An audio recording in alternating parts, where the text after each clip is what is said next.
and welcome back to Bus Picks, episode 82. Sir, my name is Dio, that is Donovan. how we doing? And Don, we are almost there. We're at the point of the NFL season where I'm just really sad. And it's like, oh, great, we get to look back on such a great season. Really fun and exciting again. And I really would feel that way if the Patriots weren't in the Super Bowl. Their route here has been absolutely crazy because their regular season, one of the softest schedules. Yeah, well, the Broncos and the Patriots played the easiest schedules in the NFL this year. But then the absolute gauntlet that they've run through defensively through playoffs has been incredible too. They played 3 top 5 defenses, and now they're going to go play Seattle in the Super Bowl. That's now 4 out of the top 5 defenses they're going to play. Yeah. On a playoff run, if they were, even though they've been really bad on offense, if they win throughout all this, what can you really say? Yeah, it's good enough offense. They've tested the waters and they've come out stronger. Anyway, Don, you got a fact of the day for me. Fact of the day. So today in history, the 27th when we're recording, was the first ever college basketball game. What? To be played. Who played? It was Yale, Harvard, one of those. Kinda. It was University of Chicago. Okay. Against the Chicago YMCA. Not a real game. 1894. Don't count that. Record as the first ever college because both teams were made up entirely of college athletes. This is like back when Rutgers won the first national football title, and it's only because they went to like 2 schools. Yeah. Taught like this doctor school how to kind of play football, beat them, and they're like, we're the natties. Basically, because this game ended 19-11. That rocks. It's a basketball game? Basketball game. Damn. First ever one, 19-11. So any game that you have to go to for your nieces, nephews, kids, like any of the 5-year-old, they're putting up more points. Oh yeah, it could be way worse. It could be way worse. You can watch actual guys who practiced and are spending solid athletic years putting up 19 points for a win. Yeah, but Don, that's the late 1800s. That's probably premier entertainment for them at that point. That's true. Like basketball's by 2. It like gets sadder the more you think about it. They hit one free throw somewhere in there. Yeah, there was like 1 free throw and like 6 made shots. Yeah, that's a sad game. Yes. My God, what a fact. Look where it's evolved to now, where we're complaining that teams are scoring too much. There's not enough defense to keep the score down. Look, I think the NBA is really, really exciting. I think college basketball is way more fun to watch, just because they're all pretty bad at basketball, except for like a handful of them. And to me, that's a better product to watch than all these perfect guys who are the best in the world at playing basketball and know how to do everything correctly. To me, that's more exciting. I think it would be great for a pro game if they picked up just pick a random school out of a hat. Like you can't be a top ranked school. Like today. Arkansas players on the Arkansas basketball team have to be on the Dallas Mavericks. Yeah, but you go 7-on-5 for whoever they're playing against. one wild card day. Yeah, just one wild card day. Yeah, why not? That would be a great all-star game. More people would watch. Yeah, true. They got to figure out what all-star game. Yeah, that's terrible in the NBA. Let's get into bust of the week. Now that we're talking about all-star games, I'm going to talk about my bust of the week. Let's do it. My biggest bust of the week is the Pro Bowl. Okay. I think the Pro Bowl did some really interesting things today, and they've been put in really bad situations over the past 10 years. But I'm ready to say goodbye to the Pro Bowl. Okay. I think interesting. I think this is the first year that the Pro Bowl is not even happening at a different location. It's happening in San Francisco on the same week as the Super Bowl. It's going to be used as like the kickoff to it. It's a flag football game again, but there's so many players that have dropped out that it's almost like a weird shell of what it used to be. The idea that Shedeur Sanders made the Pro Bowl this year. That's where I'm at. Do you know that there's only 2 rookies that are on the Pro Bowl teams this year? Which feels too many. Do you think 2 too many? 2 is too many. Okay, I think 2 is a good number. I think there's clearly always a couple rookies that are going to get in the Pro Bowl. The 2 rookies being Tyler Warren and Shedeur Sanders is weird. My apologies. 2 rookie quarterbacks where I thought you were going with this. No. So it's like the idea that Shedeur made no sense. Rookie overall, that makes sense. Period. Yeah, that makes sense. Like that, at least like 2, like a minimum 2, some receivers. Yeah, you get some DBs occasionally who show out. Emeka Egbuka probably should be at the Pro Bowl this year. I think he should be. He's in that conversation for me. Not in. No, but the idea that like the last few years we've had, and I love Tyler Huntley. Tyler Huntley made a Pro Bowl. Tyler Huntley should have never been in a Pro Bowl. Never. He has never been a starter. So Shador, who played a very bad year this year, gets to forever be known as a Pro Bowler. Which makes no sense. Which means Cleveland has to start their Pro Bowl quarterback next year, right? You can make that argument now. That's the conversation. He made a Pro Bowl. He won 3 games. He did win 3 games. He had the highest interception rate and lowest completion rate, along with the lowest passing, like the amount of passes thrown out of quarterbacks over the span that when he started. I mean, I watched Cleveland Brown games. It was fun. No, it was bad. Yeah.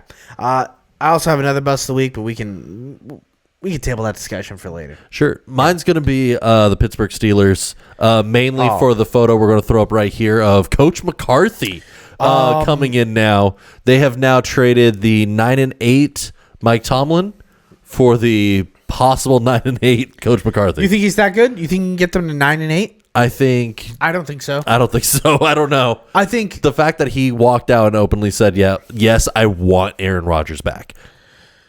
Like, it wasn't even like, we'll see, or we're negotiating. It was like, no, we actively want him.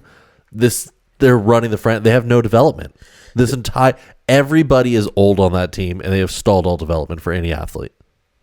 What the Steelers owner has always been able to do is he always wants to be going to win a Super Bowl. He thinks every year his team needs to be in the best position to win a Super Bowl. There is no flaw in that way of thinking. It's how you adjust to it is really, really bad. And that's where the Steelers fans consistently fall into the same cycle. Mike Tomlin is by far a better coach than Mike McCarthy is right now. Head and shoulders. Mike McCarthy, I wouldn't say is a bad head coach. He's fine. What the Steelers needed was a culture change. And what they got... Same old. The same thing? Well, no, I can't even say the same thing. Because at least Tomlin was a locker room guy. Well, he would go get in the trenches. He'd fight. Like, he'd rile the guys up. As Big Ben said today, at least they got an offensive-minded head coach now. Which is kind of a backhand. No, that's not backhand. That's him openly disrespecting Mike Tomlin. Which is crazy. Yeah. Because Mike Tomlin is a great head coach at one point. Future Hall of Famer. Yeah. Hopefully first ballot. I know it's really hard to become one of those nowadays. Shout out to Bill Belichick not becoming a first ballot Hall of Famer. Yeah, I opened the door for that one. I mean, it happens. Don't cheat. Don't cheat. Get in there. Get into the Hall of Fame. Jose Canseco's not in it. Nor should Barry he. Bonds isn't in it. That one's weird. Bill Belichick's not in it. Belichick's getting in next year, though. Yeah, but he's a second-year voter. Peyton Manning was a first ballot, you know? Yeah. Tom Brady, maybe. We'll see. Let's see if they hold the same standards to Tom Brady. That's what we're really hoping for. If somehow Tom Brady doesn't become a first ballot Hall of Fame quarterback, it's a beautiful day for me. That's crazy. Yeah. No, it's just the idea that the former Colts GM was the one who led the charge to get Belichick and not to be a first rounder. Look, he only has one vote. He only has one vote. No, but that's so crazy. Yeah. Like, they are still so salty over the Andrew Luck playoff game. Yeah. We were cheated out of a Super Bowl appearance. 45-7? They shouldn't have deflated the balls in a snow game. It was easier to catch and run with. That's just a fact. But the idea that your defense couldn't make a stop. Our defense caught an interception, and that's how we figured out they were deflating the balls. Darius Leonard caught the ball, and then he ran it over to his team, and then he was like, I look at my hands. That's where it all started. Okay. And then the team gave up. It was like in the beginning of the second or third quarter. Trust me, I've looked really into this. I was going to say, this is your white whale, it seems. It's not my white whale. Justice has been paid. Tom Brady got suspended the next year. Whatever. This is 10 years ago. Justice for the Colts. Bust of the week. Steelers did it again. They pooped their pants. Yeah, no, they really did. This is the first time in my life where I'm like, I don't believe that not only are the Steelers going to be decent next year, I think they're flat out bad. Yeah. I mean, you have TJ Watt still on a multi-year deal, and he's actively getting older. Who knows if Cam Hayward comes back? They don't really have a strong... Do you want to come back if you're Cam Hayward? I don't want to come back. You know exactly what you're going to at best. Yeah. At best, it's the same thing that happened this year. And that's if you knock it out of the park. Yeah, the idea that team was held up by the defense. And it always has been under Tomlin. Like they haven't had since AB was there since you had Lev Bell. They've always had a competent defense. But since then they haven't had a lights out offense. Yeah, it's been a long time since they've been able to be even kind of productive on offense, consistently week in and week out. Yeah. There was a couple weeks during this season where Aaron Rodgers had a couple 4-touchdown games where he was lighting them up. I mean, their biggest their most consistent contributor was Kenneth Gainwell. At the end of the year, yeah. At the beginning of the year, DK Metcalf had 1,000 yards this year. DK had Did he? I think so. I don't think he did. Look at. I think he had 1,000 yards this year. There was 12 1,000-yard receivers this year. I'll keep talking while you look at it. Yeah, please. Look where the Steelers are at right now. DK had 850 this year. 850. I mean, that's he had 59 catches for 850 and 6 touchdowns. Yeah, it's not great. That's not. Six touchdowns is good. That 6 touchdowns is fine, but Yeah. that's not a good year for number one. I think there was only 12 receivers that had 1,000 yards this year. I think it was pretty spread out. I think it was Puka, Zay Flowers, those guys. I know Justin Jefferson barely got 1,000 yards. I mean, but he had a backup, or JJ was there. No, we had a lot more than 1,000. No, 13. Should be 13 or 12. We have quite a few more. Oh, really? For this season, it is JSN, Puka, George Pickens, Jamar Chase, Amon-Ra St. Brown, Trey McBride did, but I know tight end, but I'll count him. Zay Flowers, Chris Olave broke 1,000, Nico Collins, Jamison Williams, CeeDee Lamb, Justin Jefferson, Cortland Sutton, Teteroa McMillan, Wan'Dale Robinson, Stephon Diggs, Devonta Smith, Michael Wilson, A.J. Brown, and Alec Pierce. Yeah, Alec Pierce is a dog. Damn. He didn't even make the first page. The fact that Kyle Pitts had more receiving yards than DK Metcalf this year. Kyle Pitts and Kirk Cousins may be a cheat code. Maybe a cheat code that the Falcons waited way too late to unlock. Yeah. No, because Kirk will find his favorite receiver. Yeah. And he will feed that man like no other. Ibuka was just shy of 1,000. Yeah, I saw that. He's the first name right after 1,000. If he didn't get hurt. Let's go into Hall of Famer of the Week. My Hall of Famer of the Week, very quick. He gets in just because he's been playing kind of good. Luka Doncic, he had 46 points last night, and then the night before that he had 33-point game against the Dallas Mavericks. He's playing out of his mind, maybe even MVP level. Some are saying, not me. I think he's still kind of ass, but we'll get there eventually. I mean, it's crazy to me that ESPN the night before was running a news segment. I saw this was they're running a news segment the night before the Dallas game, saying it's 1 year after the trade and it still makes no sense. No, it makes no sense. Cooper Flagg's really good. Cooper Flagg is great, but it's the idea that they're still digging on the Mavs a year after. They're not just digging. There was a report today that came out that the Mavericks were looking to trade Anthony Davis to the Warriors for a Jimmy Butler and a bunch of picks and packages. The only reason that didn't happen, Jimmy Butler tore his ACL. And Davis is hurt too. Now Davis is hurt. Yeah, now Davis is hurt. Davis is hurt. I mean, he's always hurt. Yeah, I mean, he's a big guy. That's what happens. Yep. Who's your Hall of Famer of the week? I want to go to the Broncos defense. I know that they lost this week to the Patriots, but honestly, that defense kept them in the game. I know it was a snow game. The Broncos defense held that team to 3 points. Yes. I don't. Jarrett Stidham doesn't fumble it, and then they have it on the their 13-yard line. Yeah. It was going to be hard to stop Drake May. Drake May made the play to run and score a touchdown, but that Broncos defense was good, man. No, they held them. They did everything they needed to do. I know that. I just want to give them a shout out because they didn't lose that game. No. If Peyton didn't go for it on 4th down early in the game, kick the field goal, you would have been up 10-0. And you would have been in a leverage position for that defense to hold them. They held for most of that game. They held it in check. Yeah, I think that and I respect it. I've kind of just come to the point of there was no world where the Broncos are winning that game. No, but there was always going to be a stroke, whether it was a blocked punt or a field goal that gets blocked and returned to the house. But there was always going to be a moment where the Patriots somehow won that game. But the idea that it would take a special teams play of some kind. It would take a non-traditional play. How do you feel that the Broncos fired their offensive coordinator after the performance that of that made game? No damn sense to me. I mean, we'll talk more about that game at the end of the day. It's part of my question of the day and Sure. towards a larger conversation. But I agree. I think that Broncos defense played in a fantastic Lights game. out. Way better than the Seahawks or the Rams defense played. Yeah. Yeah. Let's get into our end of season reviews. We picked 6 teams we're going to talk about. Grade them on a scale from 1 to 10 based on how they were perceived throughout the season, expectations before the season, and kind of where they're going at now.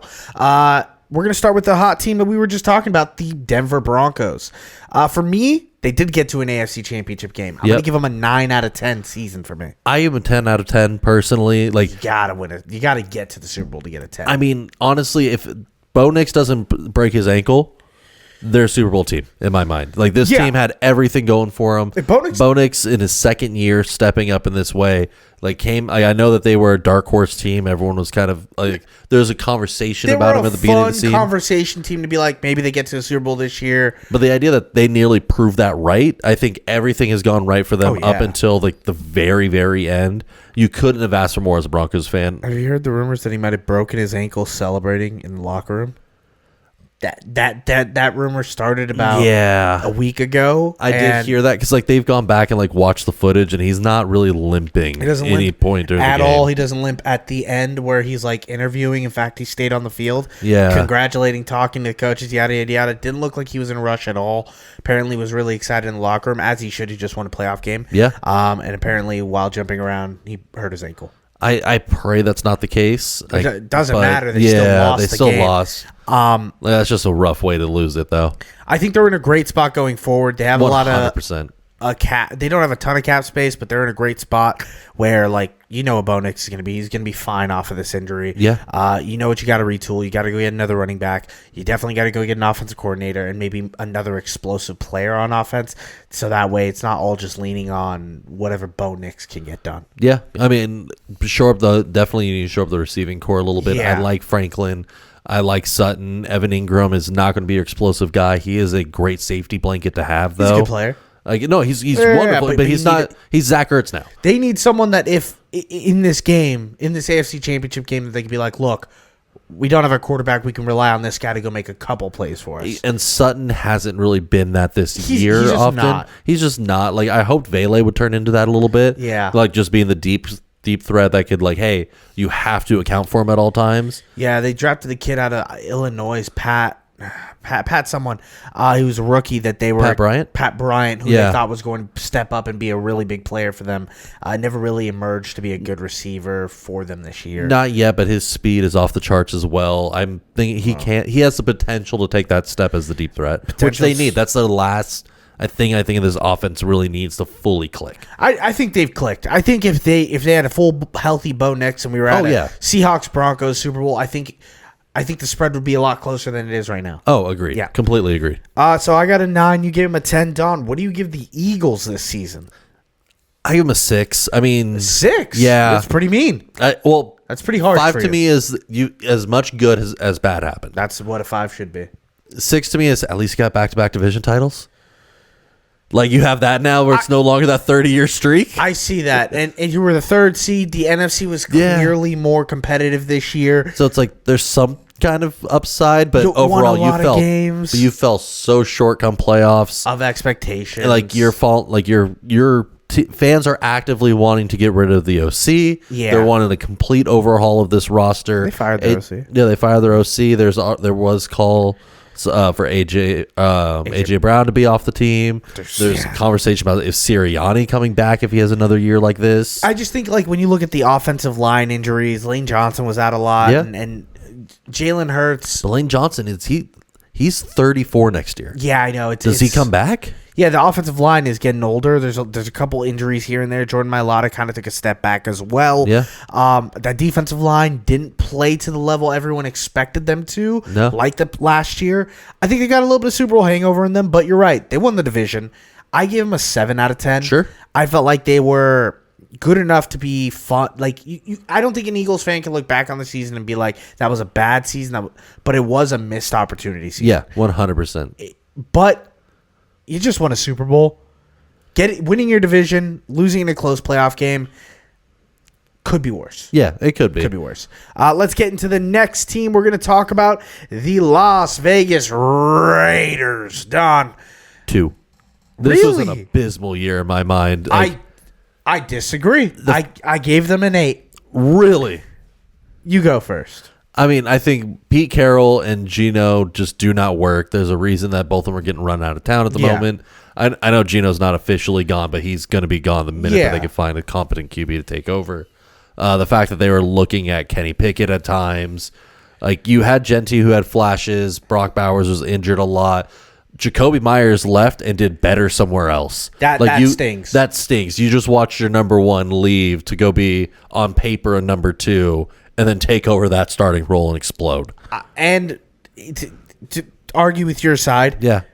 there was no defensive standout that you can point to that's Not like, at all. all right, well, at least this guy's kind of developing on the defensive side. It still is Max Crosby and the rest of the guys. And the fact that Max might not play this next year. Yeah, you're getting because the rumors already starting that like Max Crosby's, he may want to leave after the ankle issue there. Like, he wanted to 29 play years old, through yeah. it, and the team told him not to.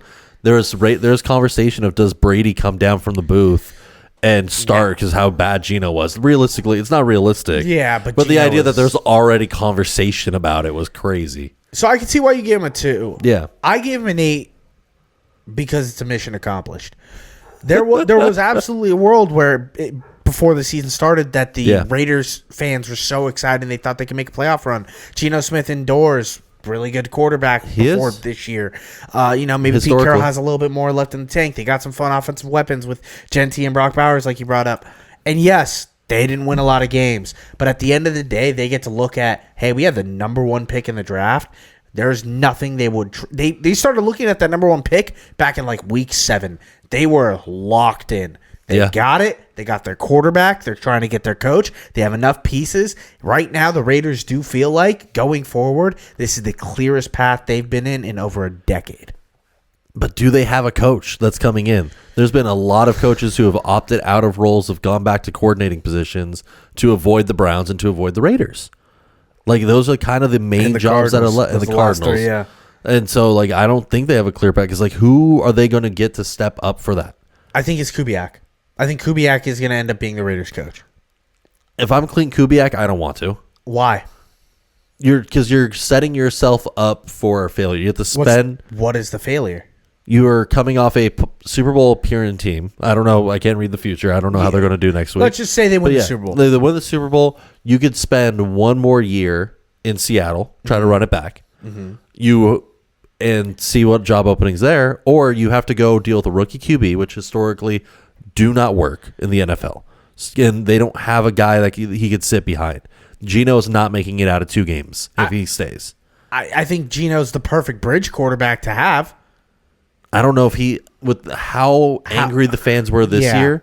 I don't think you can sell them. I don't think you can sell it. I don't think you're sitting Fernando, even if no matter No, what. you're starting him week 1, Yeah. and I think that's a terrible idea for development. I think Kubiak is a great coordinator. I think he's a great offensive mind. I love him. Like, if we didn't end up, His dad was a good head coach. his dad was a great head coach. If we didn't end up with a coach we had, I wanted him on the Ravens. We talked about that last week. Yeah. I do not see a positive outcome for whoever starts head coaching the Raiders this upcoming season. I can see what you mean, where like the chips are it's a hard rebuild. Yeah, and considering the Raiders have fired every coach since John Gruden in no less than 2 years, like, it's just been a turnover. But a lot of those coaches that they hired were not qualified for the jobs. Think about who they've hired, even with John Gruden. John Gruden hadn't coached in 10 years. Yeah, Bad decision. Antonio Pierce hired just because he was kind of good for rallying the troops. He was a culture guy. You have McDaniel. They gave him a year. McDaniels. I think we all kind of know what McDaniels is. He is now. He is an offensive coordinator for the Patriots. He should always be that. That's the best he is. He's the best at it. Yeah. Pete Carroll. Pete Carroll is old and washed. Like, that is Seattle. Like, kind of put him down nicely. But the idea that they can't figure it, I think it's a culture issue. But now it's new people are involved. Brady is clearly taking a big step forward. Yeah, hopefully. I think with Kubiak, I think this team can start build. I'm not going to say they're championship. No. They're playing the hardest division in football. It's going to be a week in, week out. brutal bloodfest for them. Yeah. But I think right now, this is the happiest Raider fans have been in a decade. I think they can be optimistic. Like I'm not saying like Yeah. I could see where you're selling, and I like if I am Would you rather trying to see the silver lining and everything, I'm fully on board. Would you rather be a Raiders fan right now or a Titans fan right now? Titans. Why? I think Robert Saleh? Yeah, I like Saleh a lot. Okay. I think he's a solid head coach. Like he can get that defense performing better. Do you like Cam Ward more than building around Cam Ward over Fernando Mendoza? I think Mendoza's better than Cam Ward, but I just like the weapons on the Titans a little bit more.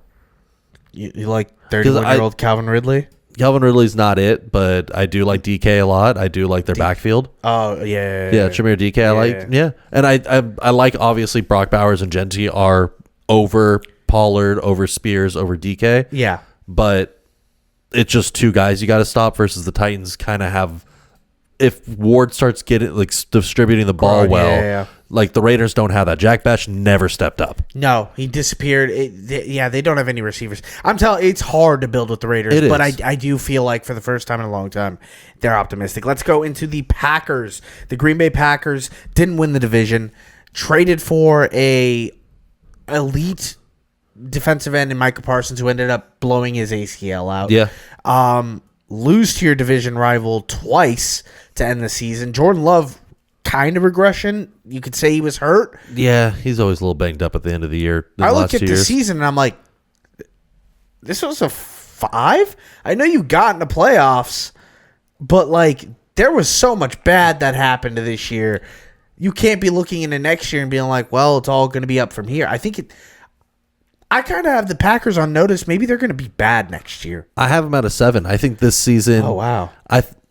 Your season derailed with the Mike Parsons injury. I think it was already kind of a 50-50 year for a little bit. It wasn't a dominant year like you were expecting. I think the Tucker Kraft injury might have been more. Tucker Kraft getting hurt. So that's what I'm like. You end the season going, hey, one of our best offensive performers. Yeah. Because Reed was out for a lot of it too. Dobbs was out for a bit. Tucker Kraft, season ender.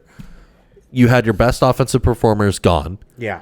You had the guy that you just spent, I think, top 3 DEN money, 4-year contract the minute you traded for him. Yeah, I think he's like top 2. Yeah, it's crazy. His contract right now.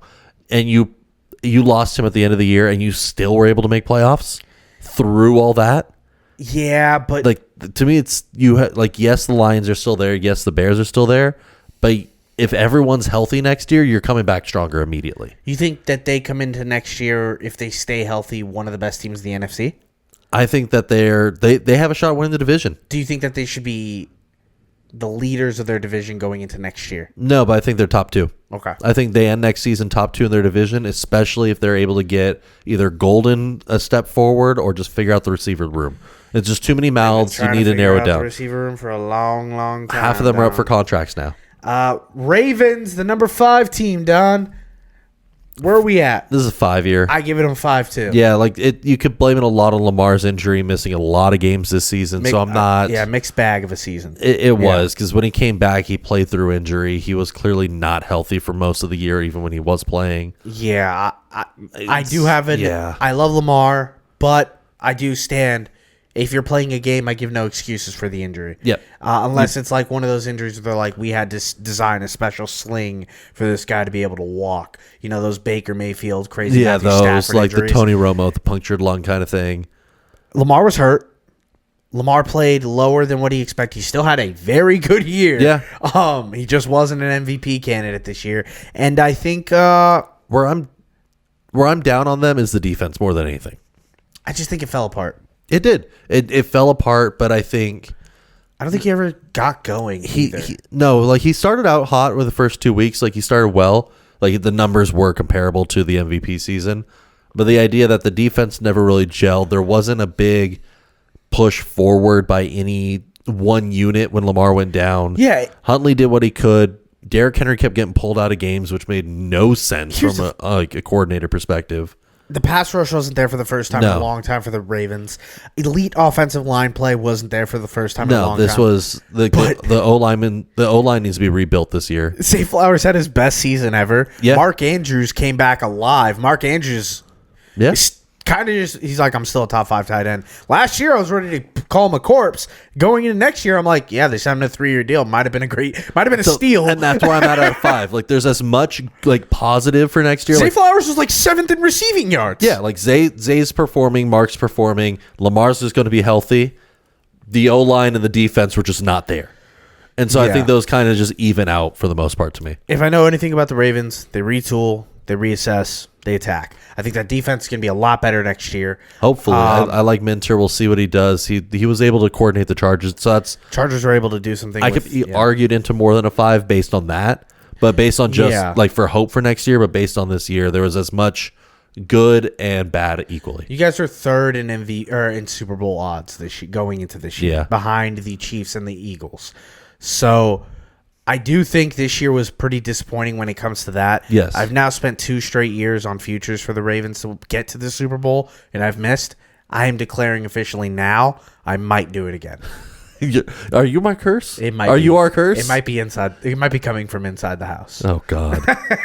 Last team we're going to talk about is the Minnesota Vikings. I think I hate the Vikings. Okay. I think I sold a lot of Justin Jefferson stock in like across all fantasy and just like games and stuff. I can now speak objectively about them. I think I hate watching them. I know I hate JJ McCarthy. I think he's terrible at quarterback. I give him a 3 out of 10. Okay. And they had a winning season, which made it worse for me. I gave him a 5 as well. For the Ravens. Okay. JJ, like 9 was just not there for most. I'm gonna try. It feels weird saying I don't like it. I had to test it. Yeah. No, I had to test the waters there. Okay. No, McCarthy, like he clearly wasn't there for the beginning of the year. He did develop and he did have flashes a lot more towards the end of the season. He started to get things going. You still have JJ under contract till 2028. Most of this offense is staying around. They lost a lot of defensive players. They lost, but you could spend this entire offseason and draft focusing there because the offense is shored up. Hawkinson went down early. They don't have a real running game. Aaron Jones is old. Jordan Mason is like not a reliable. I like Jordan Mason if they started using him like consistently. Not when JJ McCarthy is your starting quarterback. You need a consistent running game. Yeah. I think what the Vikings need to do going into this season is say we're going to go invest at running back, someone that can handle the rock 15 times a game, go make big plays. If you're going to continue down this JJ McCarthy path, I don't think they should, but I think they played so well down the stretch that it kept them out of contention of really being able to make damages at the quarterback position draft-wise. They're going to be in the middle of all the rounds. Yeah. Quarterbacks go in the higher parts of the first rounds and second rounds and third rounds, usually in that front bunch.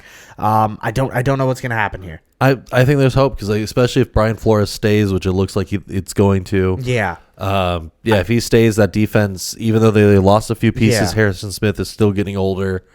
They're still going to perform really well. I just think that division is so tough. Yes. I think all those other teams are going to retool and try and make a big push next year that it just leaves the Vikings in a hole. And my too early watch the hot seat firing, I think O'Connell could be fired at the end of next year.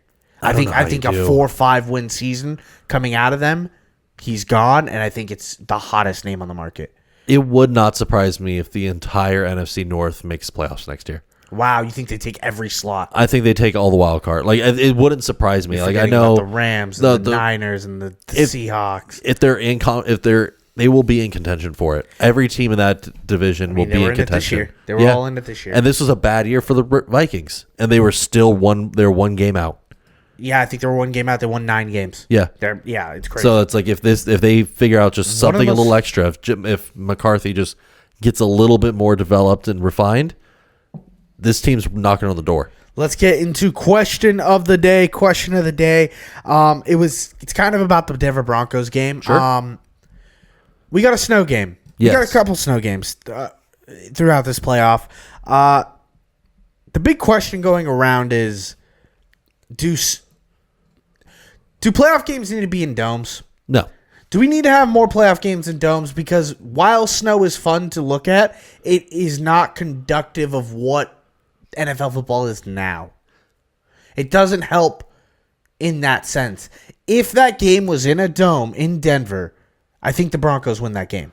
To me, if you're going to move to a dome for playoffs, you need to move the dome for the rest of every game. That's what I'm saying. Everyone like domes. That's the thing. Yeah. And I don't want that for football. It looks I love like the it. weather games. I I love the rain games. Like the snow games are great. Like you need that aspect in my mind. I like it too. It just in the biggest moments and the most important moments, people don't want to be reliant and beholden to whatever the environments are. Now, I know I sound like an anti-football communist, but I'm not. But, stick with me here. If you make playoffs, if there's more teams in the North who are a higher seed, you know what to expect. Yeah, Miami can't win up north. Miami needs to get a first seed in order for them to be like. But you know how you should know how to prepare and how to coach for that game. It's not a mystery. It wasn't like the Broncos showed up. Oh no, where'd the snow come from? Exactly. Yeah, like you knew 2 weeks out. Hey, like we need to start mentally preparing for this.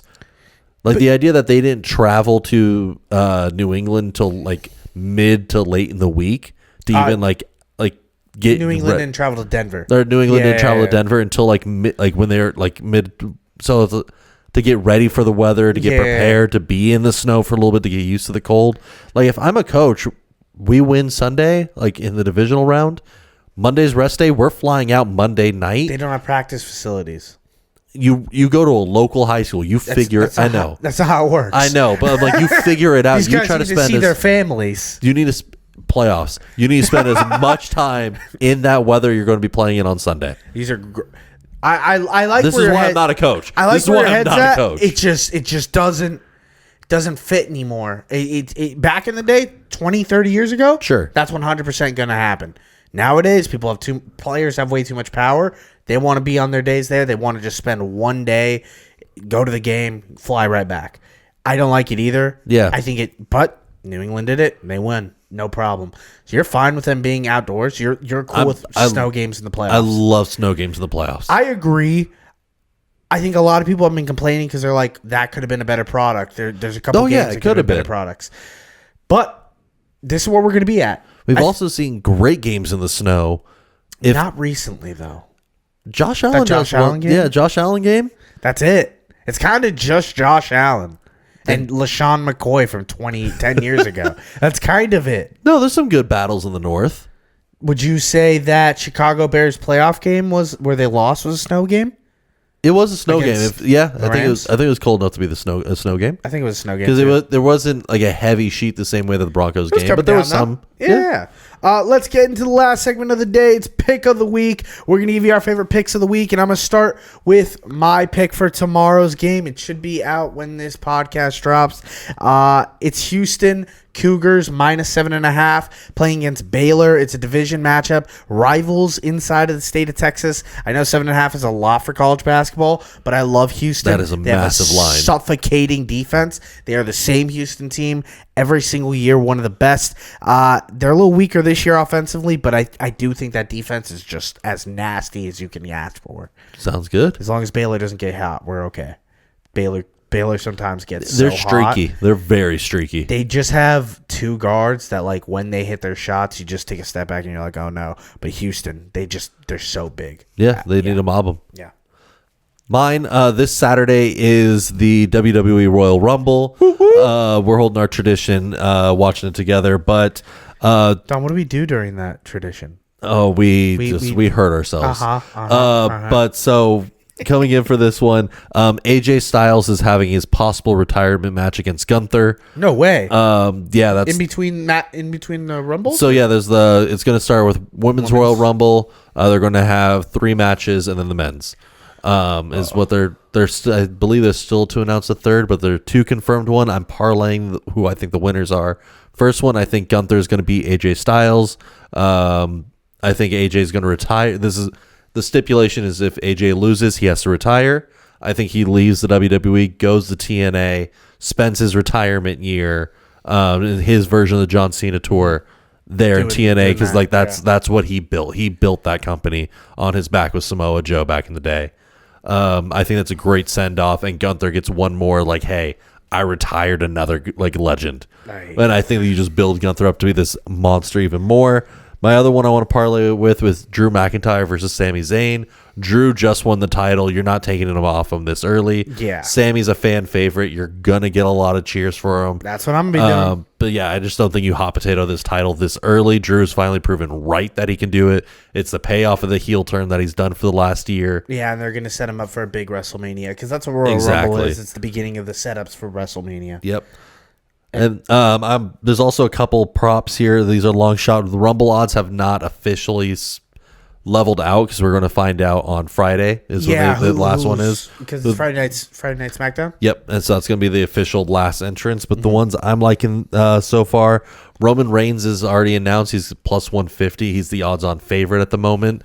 There's a lot of talk that he comes in and is now has to fight his way back to Mania. He's taking most of the year off. I love that. That's a great storyline you could do, especially but with. He doesn't do long fights like that anymore. He might. I think he can in this one, especially because Paul Heyman and the rest of his tribe are now broken up and doing other things with other people. Yeah. This is him going like, I can do it without you. You also have Braun Breaker, who's now with Paul Heyman, plus 300 odds there.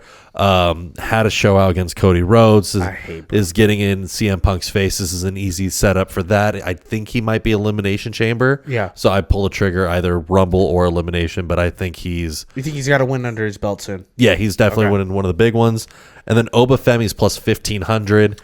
I like him. I like Obafemi. I don't think he's going to win. I don't think he does, but it'll be a great setup for him versus Drew. Because he just got called up to the main roster. I think it's going to be Drew Roman.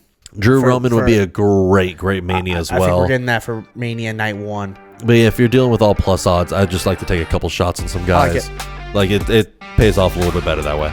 Well, thank you guys so much for listening to another episode of Bust Picks, episode 82. My name is Dio. That is Don. And remember, pray for the parlay.